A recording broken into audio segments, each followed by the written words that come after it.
बहुत समय पहले की बात है। एक छोटे से गांव में एक गरीब लकड़हारा रहता था जिसका नाम था मोहन। मोहन बहुत ईमानदार और मेहनती व्यक्ति था।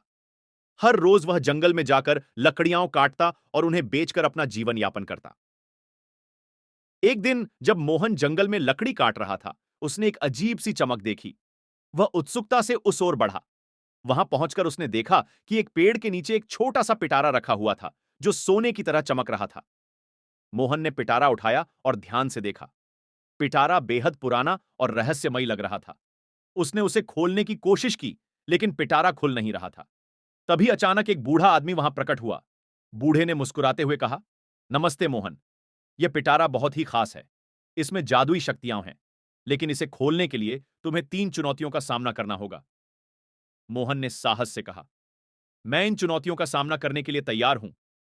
बूढ़े ने पहला सवाल पूछा, सच्चाई क्या है?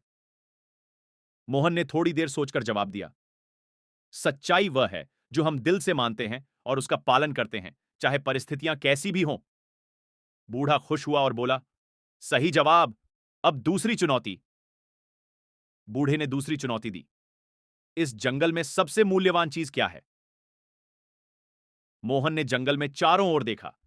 उसने सोचा और फिर जवाब दिया, यहां की प्रकृति और जीवन ही सबसे मूल्यवान है। पेड़ पौधे जानवर, ये सब जीवन का हिस्सा है। बूढ़ा फिर से खुश हुआ और बोला, सही उत्तर। अब आखिरी चुनौती। उसने तीसरी चुनौती दी, इस पिटारे का सही उपयोग क्या है? मोहन ने गहराई से सोचा और फिर जवाब दिया, इस पिटारे की शक्तियों का उपयोग केवल भलाई के लिए होना चाहिए। इससे हमें दूसरों की मदद करनी चाहिए, न कि स्वार्थी उद्देश्यों के लिए। बूढ़ा मुस्कुराया और पिटारा मोहन को सौंपते हुए कहा, तुमने सभी चुनौतियों का सही उत्तर दिया है। अब यह पिटारा तुम्हारा है। इसे खोलो और देखो इसमें क्या है। मोहन ने पिटारा खोला। उसमें से एक उज्जवल रोशनी निकली और उसके चारों ओर फैल गई। पिटारे में सोने के सिक्के, हीरे और अनमोल रत्न थे। मोहन ने बूढ़े को धन्यवाद दिया और गांव की ओर चल पड़ा।